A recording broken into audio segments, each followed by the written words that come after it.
بسم اللہ الرحمن الرحیم۔ بخاری اور مسلم کی روایت ہے، حضرت ابو ہریرہ رضی اللہ عنہ سے مروی ہے، رسول اللہ صلی اللہ علیہ وسلم نے فرمایا، عورت سے نکاح 4 باتوں کی وجہ سے کیا جاتا ہے۔ نمبر 1 مال، نمبر 2 حسب، نمبر 3 جمال، اور نمبر 4 دین، اور تو دین والی کو ترجیح دے۔ ترمذی اور ابن حبان اور حاکم میں حضرت ابو ہریرہ رضی اللہ عنہ سے مروی ہے کہ رسول اللہ صلی اللہ علیہ وسلم نے فرمایا، 3 شخصوں کی اللہ تعالیٰ مدد فرمائے گا: اللہ تعالیٰ کی راہ میں جہاد کرنے والا، اور مکاتب کے ادا کرنے کا ارادہ رکھتا ہے، اور پارسائی کے ارادہ سے نکاح کرنے والا۔ ابو داؤد، نسائی اور حاکم میں حضرت معقل بن یسار رضی اللہ عنہ سے مروی ہے کہ ایک شخص نے رسول اللہ صلی اللہ علیہ وسلم کی خدمت میں حاضر ہو کر عرض کی، یا رسول اللہ صلی اللہ علیہ وسلم، میں نے عزت و منصب اور مال والی ایک عورت پائی، مگر اس کے بچہ نہیں ہوتا، کیا میں اس سے نکاح کر لوں؟ حضور صلی اللہ علیہ وسلم نے منع فرمایا۔ پھر دوبارہ حاضر ہو کر عرض کی، حضور صلی اللہ علیہ وسلم نے منع فرمایا۔ تیسرے مرتبہ حاضر ہو کر پھر عرض کی، ارشاد فرمایا، ایسی عورت سے نکاح کرو جو محبت کرنے والی، بچہ جننے والی ہو، کہ میں تمہارے ساتھ اور امتوں پر کثرت ظاہر کرنے والا ہوں۔ ابن ابی حاتم حضرت ابوبکر صدیق رضی اللہ عنہ سے مروی ہے، انہوں نے فرمایا کہ اللہ تعالیٰ نے جو تمہیں نکاح کا حکم فرمایا تم اس کی اطاعت کرو، اس نے جو غنی کرنے کا وعدہ کیا ہے پورا فرمائے گا۔ اللہ تعالیٰ نے فرمایا، اگر وہ فقیر ہوں گے تو اللہ تعالیٰ انہیں اپنے فضل سے غنی کر دے گا۔ نکاح کے ضروری مسائل۔ نکاح اس عقد کو کہتے ہیں جو اس لیے مقرر کیا گیا کہ مرد کو عورت سے جماع وغیرہ حلال ہو جائے۔ خنثی مشکل، یعنی جس میں مرد و عورت دونوں کی علامتیں پائی جائیں اور یہ ثابت نہ ہو کہ وہ مرد ہے یا عورت، اسے نہ مرد کا نکاح ہو سکتا ہے نہ عورت کا، اگر کیا گیا تو باطل ہے۔ ہاں، بعد نکاح اگر اس کا عورت ہونا متعین ہو جائے اور نکاح مرد سے ہوا ہے تو پھر صحیح ہے۔ یوں ہی اگر عورت سے نکاح ہوا اور اس کا مرد ہونا قرار پا گیا، خنثی مشکل کا نکاح خنثی مشکل سے بھی نہیں ہو سکتا، مگر اسی صورت میں کہ ایک کا مرد ہونا دوسرے کا عورت ہونا متحقق ہو جائے۔ مرد کا پری سے یا عورت کا جن سے نکاح نہیں ہو سکتا۔ یہ جو عوام میں مشہور ہے کہ بن مانس آدمی کی شکل کا ایک جانور ہوتا ہے، اگر واقعی ہے تو اس سے بھی نکاح نہیں ہو سکتا کہ وہ انسان نہیں ہے۔ نکاح کے احکام۔ اعتدال کی حالت میں، یعنی نہ شہوت کا بہت زیادہ غلبہ ہو، نہ عنین یعنی نہ مرد ہو، اور مہر و نفقہ پر قدرت بھی ہو، تو نکاح سنت مؤکدہ ہے کہ نکاح نہ کرنے پر اڑا رہنا گناہ ہے، اور اگر حرام سے بچنا یا اتباع سنت و تعمیل حکم یا اولاد حاصل کرنا مقصود ہے تو ثواب بھی پائے گا، اور اگر محض لذت یا قضاء شہوت منظور ہو تو پھر ثواب نہیں۔ شہوت کا غلبہ ہے کہ نکاح نہ کرے تو معاذ اللہ اندیشہ زنا ہے، اور مہر و نفقہ کی قدرت رکھتا ہو تو نکاح واجب، یوں ہی جبکہ اجنبی عورت کی طرف نگاہ اٹھنے سے نہیں روک سکتا یا معاذ اللہ ہاتھ سے کام لینا پڑے گا تو نکاح پھر واجب ہے۔ یہ یقین ہو کہ نکاح نہ کرنے میں زنا واقع ہو جائے گا تو پھر فرض ہے کہ نکاح کرے۔ اگر یہ اندیشہ ہے کہ نکاح کرے گا تو نفقہ نہ دے سکے گا یا جو ضروری باتیں ہیں ان کو پورا نہ کر سکے گا تو پھر مکروہ ہے، اور ان باتوں کا یقین ہو تو نکاح کرنا حرام، مگر نکاح بہرحال ہو جائے گا۔ نکاح اور اس کے حقوق ادا کرنے میں اور اولاد کی تربیت میں مشغول رہنا نوافل میں مشغولی سے بہتر ہے۔ نکاح کے مستحبات۔ نکاح میں یہ امور مستحب ہیں: اعلانیہ ہونا، نکاح سے پہلے خطبہ پڑھنا، کوئی سب خطبہ ہو اور بہتر وہ ہے جو حدیث میں وارد ہوا، مسجد میں ہونا، جمعہ کے دن ہونا، گواہان عادل کے سامنے، عورت عمر، حسب، مال عزت میں مرد سے کم ہو اور چال چلن اور اخلاق و تقوی اور جمال میں زیادہ ہو، کہ حدیث پاک میں ہے جو کسی عورت سے بوجہ اس کی عزت کے نکاح کرے اللہ تعالیٰ اس کی ذلت میں زیادتی کرے گا، اور جو کسی عورت سے اس کے مال کے سبب نکاح کرے گا اللہ تعالیٰ اس کی محتاجی ہی بڑھائے گا، اور اس کے حسب کے سبب نکاح کرے گا تو اس کے کمینہ پن میں زیادتی فرمائے گا، اور جو اس لیے نکاح کرے کہ ادھر ادھر نگاہ نہ اٹھے اور پاک دامنی حاصل ہو یا صلہ رحم کرے تو اللہ تعالیٰ اس مرد کے لیے اس عورت میں برکت دے گا، اور عورت کے لیے مرد میں۔ جس نے نکاح کرنا ہو اسے کسی معتبر عورت کو بھیج کر دکھوا لے، اور عادات و اطوار و سلیقہ وغیرہ کی خوب جانچ کر لے کہ آئندہ خرابیاں نہ پڑیں۔ کنواری عورت سے اور جس سے اولاد زیادہ ہونے کی امید ہو نکاح کرنا بہتر ہے۔ سن رسیدہ اور بدخلق اور زانیہ سے نکاح نہ کرنا بہتر ہے۔ عورت کو چاہیے کہ مرد دیندار، خوش خلق، مالدار، سخی سے نکاح کرے، فاسق بدکار سے نہیں، اور یہ بھی نہ چاہیے کہ کوئی اپنی جوان لڑکی کا بوڑھے سے نکاح کر دے۔ یہ مستحبات نکاح ہیں۔ اگر اس کے خلاف نکاح ہوگا، جب نکاح کیا تو پھر نکاح ہو جائے گا۔ ایجاب و قبول یعنی مثلا ایک کہے میں نے اپنے کو تیری زوجیت میں دیا، دوسرا کہے میں نے قبول کیا، یہ نکاح کے رکن ہے۔ پہلے جو کہے وہ ایجاب ہے اور اس کے جواب میں دوسرے کے الفاظ کو قبول کہتے ہیں۔ یہ کچھ ضروری نہیں ہے کہ عورت کی طرف سے ایجاب ہو اور مرد کی طرف سے قبول، بلکہ اس کے الٹ بھی ہو سکتا ہے۔ ایجاب و قبول کی صورتیں: ایجاب و قبول میں ماضی کا لفظ ہونا ضروری ہے۔ مثلا یوں کہے کہ میں نے اپنا یا اپنی لڑکی یا اپنی موکلہ کا تو اسے نکاح کیا یا ان کو تیرے نکاح میں دیا۔ وہ کہے کہ میں نے اپنے لیے یا اپنے بیٹے یا موکل کے لیے قبول کیا۔ یا ایک طرف سے امر کا صیغہ ہو، دوسری طرف سے ماضی کا۔ مثلا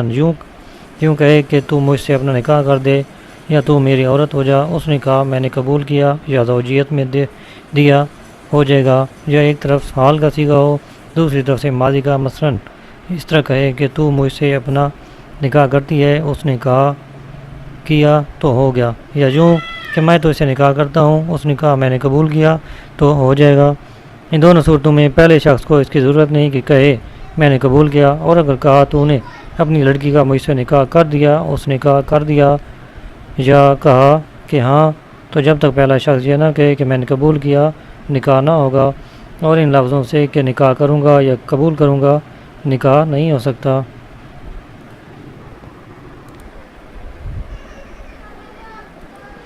بعض صورتیں ایسی بھی ہیں کہ جن میں ایک ہی لفظ سے نکاح ہو جائے۔ مثلا چچا کی نابالغہ لڑکی سے نکاح کرنا چاہتا ہے اور ولی بھی یہی ہے، تو دو گواہوں کے سامنے اتنا کہہ دینا کافی ہے کہ میں نے اس سے اپنا نکاح کیا۔ یا لڑکا لڑکی دونوں نابالغ ہیں اور ایک ہی شخص دونوں کا ولی ہے، یا مرد و عورت دونوں نے ایک شخص کو وکیل کیا، اس ولی یا وکیل نے یہ کہا کہ میں نے فلاں کا فلاں کے ساتھ نکاح کر دیا تو ہو گیا۔ ان سب صورتوں میں قبول کی کچھ حاجت نہیں ہے۔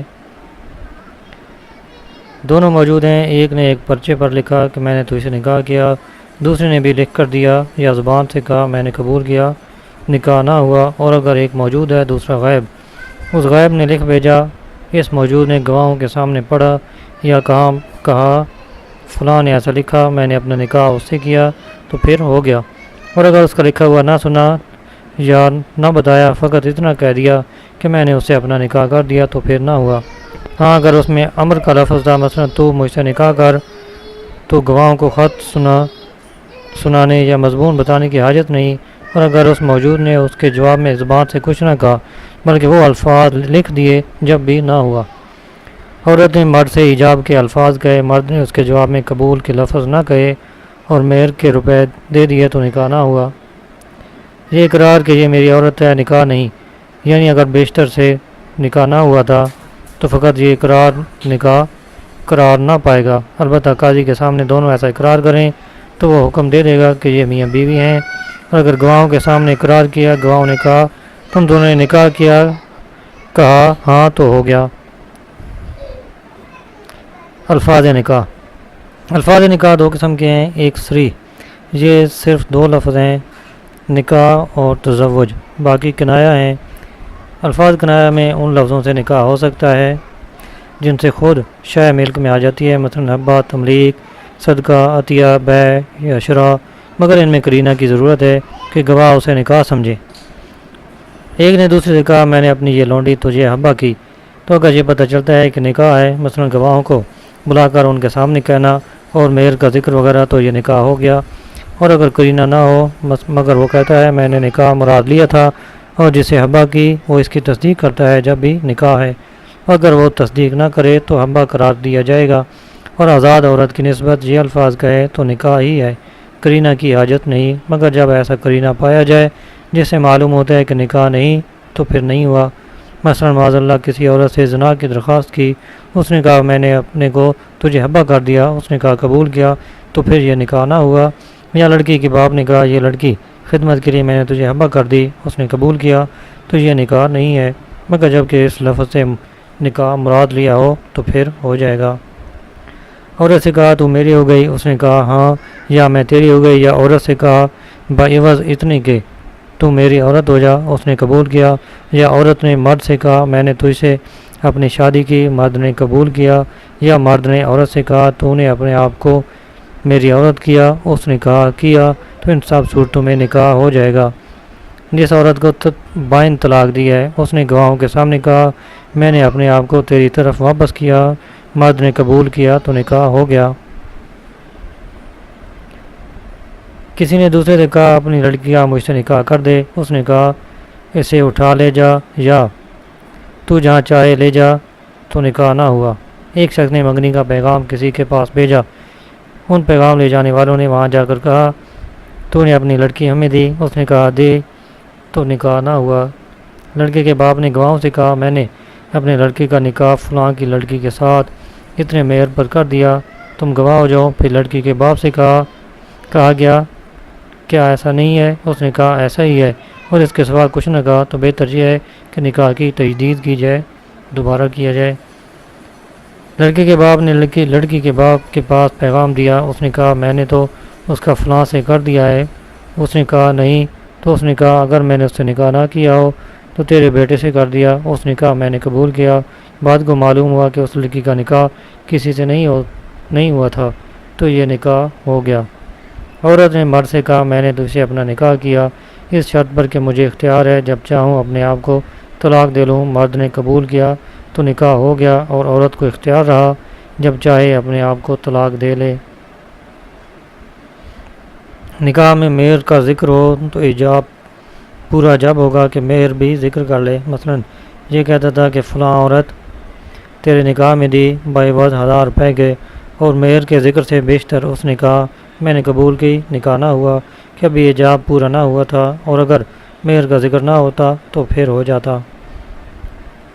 کسی نے کہا تو نے لڑکی مجھے دی، اس نے کہا دی، اگر نکاح کی مجلس ہے تو پھر نکاح ہے، اور منگنی کی ہے تو پھر یہ منگنی ہے۔ نکاح کی شرائط۔ نکاح کے لیے چند شرطیں ہیں۔ نمبر 1 ہے عاقل ہونا، مجنون یا ناسمجھ بچہ نے نکاح کیا تو منعقد ہی نہ ہوا۔ دوسری ہے بلوغ، نابالغ اگر سمجھ والا ہے تو منعقد ہو جائے گا مگر ولی کی اجازت پر موقوف رہے گا۔ نمبر 3 ہے گواہ ہونا، یعنی ایجاب و قبول 2 مرد یا 1 مرد اور 2 عورتوں کے سامنے ہوں، گواہ آزاد عاقل بالغ ہوں اور سب نے ایک ساتھ نکاح کے الفاظ سنیں۔ بچوں اور پاگلوں کی گواہی سے نکاح نہیں ہو سکتا، نہ غلام کی گواہی سے اگرچہ مدبر یا مکاتب ہو۔ مسلمان مرد کا نکاح مسلمان عورت کے ساتھ ہے تو گواہوں کا مسلمان ہونا بھی شرط ہے، لہذا مسلمان مرد و عورت کا نکاح کافر کی شہادت سے نہیں ہو سکتا،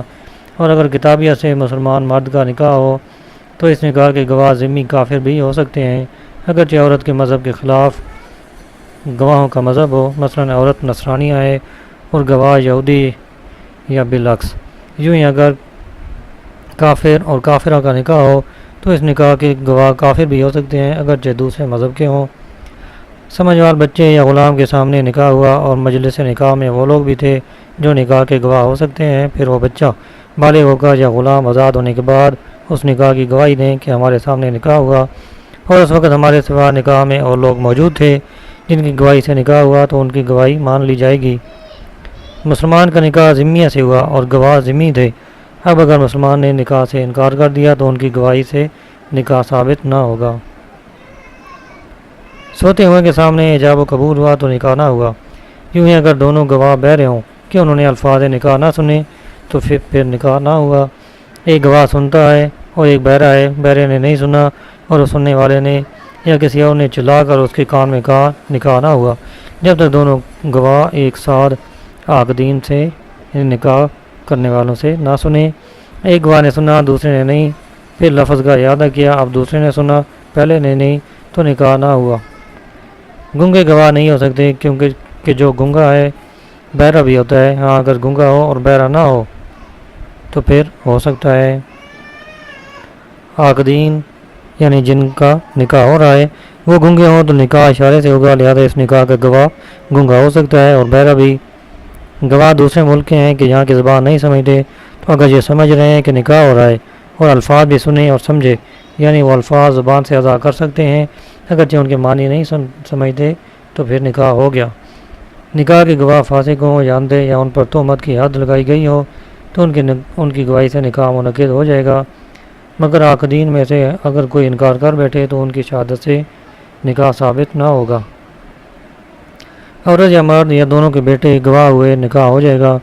مگر میاں بیوی میں سے اگر کسی نے نکاح سے انکار کر دیا تو ان لڑکوں کی گواہی اپنے باپ یا ماں کے حق میں مفید نہیں ہے۔ مثلا مرد کے بیٹے گواہ تھے اور عورت نکاح سے انکار کرتی ہے، اب شوہر نے اپنے بیٹوں کو گواہی کے لیے پیش کیا تو ان کی گواہی اپنے باپ کے لیے نہیں مانی جائے گی، اور اگر وہ دونوں گواہ دونوں کے بیٹے ہوں یا ایک کا اور دوسرا دوسرے کا تو ان کی گواہی کسی کے لیے نہیں مانی جائے گی۔ کس نے اپنی بالغہ لڑکی کا نکاح اس کی اجازت سے کر دیا اور اپنے بیٹوں کو گواہ بنایا، اب لڑکی کہتی ہے کہ میں نے اذن نہیں دیا اور اس کا باپ کہتا ہے دیا، تو لڑکوں کی گواہی کہ اذن دیا تھا مقبول نہیں ہے۔ ایک شخص نے کسی سے کہا کہ میری نابالغہ لڑکی کا نکاح فلاں سے کر دے، اس نے ایک گواہ کے سامنے کر دیا، تو اگر لڑکی کا باپ وقت نکاح موجود تھا تو نکاح ہو گیا کہ وہ دونوں گواہ ہو جائیں گے، اور باپ عاقد اور موجود نہ تھا تو پھر نہ ہوا۔ یوں ہی اگر بالغہ کا نکاح اس کی اجازت سے باپ نے ایک شخص کے سامنے پڑھایا، اگر لڑکی وقت عقد موجود تھی تو ہو گیا ورنہ نہیں۔ مولا نے اپنی باندھی یا غلام کا ایک شخص کے سامنے نکاح کیا تو اگرچہ وہ موجود ہو نکاح نہ ہوا، اور اگر اسے نکاح کی اجازت دے دی پھر اس کی موجودگی میں ایک شخص کے سامنے نکاح کیا تو پھر ہو جائے گا۔ گواہوں کا ایجاب و قبول کے وقت ہونا شرط ہے، فلہذا اگر نکاح اجازت پر موقوف ہے اور ایجاب و قبول گواہوں کے سامنے ہوئے اور اجازت کے وقت نہ تھے تو ہو گیا، اور اس کا عکس ہوا، اس کے خلاف ہوا تو پھر نہ ہوا۔ گواہی اسی کو نہیں کہتے جو دو شخص مجلس عقد میں مقرر کر لیے جاتے ہیں، بلکہ وہ تمام حاضرین گواہ ہیں جنہوں نے ایجاب و قبول و سنا اگر قابل شہادت ہوں۔ ایک گھر میں نکاح ہوا اور جہاں گواہ نہیں ہے، دوسرے مکان میں کچھ لوگ ہیں جن کو انہوں نے گواہ نہیں بنایا مگر وہ وہاں سے سن رہے ہیں، اگر وہ لوگ انہیں دیکھ بھی رہے ہوں تو ان کی گواہی مقبول ہے ورنہ نہیں۔ عورت سے اذن لیتے وقت گواہوں کی ضرورت نہیں، یعنی اس وقت اگر گواہ نہ بھی ہوں اور نکاح پڑھاتے وقت ہوں تو نکاح ہو گیا، البتہ اذن کے لیے گواہوں کی یوں عادت ہے کہ اگر اس نے انکار کر دیا اور یہ کہا کہ میں نے اذن نہیں دیا تھا تو اب گواہوں سے اس کا اذن دینا ثابت ہو جائے گا۔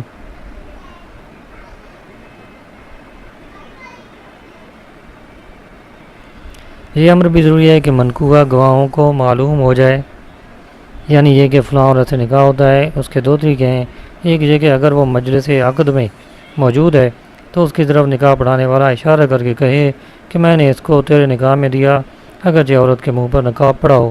بس اشارہ کافی ہے، اور اس صورت میں اگر اس کے یا اس کے باپ دادا کے نام میں غلطی بھی ہو جائے تو کچھ حرج نہیں کہ اشارہ کے بعد اب کسی نام وغیرہ کی ضرورت نہیں، اور اشارے کی تعیین کے مقابل کوئی تعیین نہیں۔ دوسری صورت معلوم کرنے کی یہ ہے کہ عورت اور اس کے باپ اور دادا کے نام لیے جائیں کہ فلانا بنت فلاں بن فلاں، اور اگر صرف اسی کے نام لینے سے گواہوں کو معلوم ہو جائے کہ فلاں عورت سے نکاح ہوا تو باپ دادا کے نام لینے کی ضرورت نہیں، پھر بھی احتیاط اس میں ہے کہ ان کے نام بھی لیے جائیں، اور اس کی اصلاً ضرورت نہیں کہ اسے پہچانتے ہوں، بلکہ یہ جاننا کافی ہے کہ فلاں کی بیٹی فلاں کی پوتی ہے، اور اس صورت میں اگر اس کے یا اس کے باپ دادا کے نام میں غلطی ہوئی تو نکاح نہ ہوا۔ اور ہماری غرض نام لینے سے یہ نہیں کہ ضرور اس کا نام ہی لیا جائے، بلکہ مقصود یہ ہے کہ تعیین ہو جائے، خواہ نام کے ذریعے سے یا یوں کہ فلاں بن فلاں کی لڑکی، اور اگر اس کی چند لڑکیاں ہوں تو بڑی یا درمیانی یا چھوٹی، غرض معین ہو جانا ضروری ہے۔ بعد نکاح خان کو دیکھا گیا ہے کہ رواج کی وجہ سے نام نہیں لیتے، وہ نام لینے کو ضروری بھی سمجھتے ہیں، لہذا دولہا کے کان میں چپکے سے لڑکی کا نام ذکر کر دیتے ہیں، پھر ان لفظوں سے ایجاب کرتے ہیں کہ فلاں کی لڑکی جس کا نام تجھے معلوم ہے میں نے اپنی وکالت سے تیرے نکاح میں دی۔ اس صورت میں اگر اس کی اور لڑکیاں بھی ہیں تو گواہوں کے سامنے تعیین نہ ہوئی، یہاں تک کہ اگر یوں کہا کہ میں نے اپنی موکلہ تیرے نکاح میں دی، یا جس عورت نے اپنا اختیار مجھے دے دیا ہے اسے تیرے نکاح میں دیا، تو فتویٰ اس پر ہے کہ نکاح نہ ہوا۔ ایجاب و قبول کا ایک مجلس میں ہونا، تو اگر دونوں ایک مجلس میں موجود تھے، ایک نے ایجاب کیا، دوسرا قبول سے پہلے اٹھ کھڑا ہوا یا کوئی ایسا کام شروع کر دیا جس سے مجلس بدل جاتی ہے تو ایجاب باطل ہو گیا۔ اب قبول کرنا بیکار ہے، پھر سے ہونا چاہیے، دوبارہ کرنا پڑے گا۔ مرد نے کہا کہ میں نے فلاں سے نکاح کیا اور وہ وہاں موجود نہ تھی، اسے خبر پہنچی تو کہا میں نے قبول کیا، یا عورت نے کہا میں نے اپنے کو فلاں کی زوجیت میں دیا اور وہ غیب تھا، جب خبر پہنچی تو کہا میں نے قبول کیا، تو دونوں صورتوں میں نکاح نہ ہوا، اگرچہ جن گواہوں کے سامنے ایجاب ہوا انہی کے سامنے قبول بھی ہوا ہو۔ چلتے ہوئے یا جانور پر سوار جا رہے تھے اور ایجاب و قبول ہوا تو نکاح نہ ہوا، کشتی پر جا رہے تھے اور اس حالت میں ہوا تو نکاح ہو گیا۔ ایجاب کے بعد فوراً قبول کرنا شرط نہیں جبکہ مجلس نہ بدلی ہو، لہذا اگر نکاح پڑھانے والے نے ایجاب کے الفاظ کہے، دولہا نے سکوت کیا، پھر کسی کے کہنے پر قبول کیا تو یہ ہو گیا۔ قبول ایجاب کے مخالف نہ ہو، مثلاً اس نے کہا 1000 روپے مہر پر تیرے نکاح میں دی، اس نے کہا نکاح تو قبول کیا اور مہر قبول نہیں تو نکاح نہ ہوا، اور اگر نکاح قبول کیا اور مہر کی نسبت کچھ نہ کہا تو 1000 پر نکاح ہو گیا۔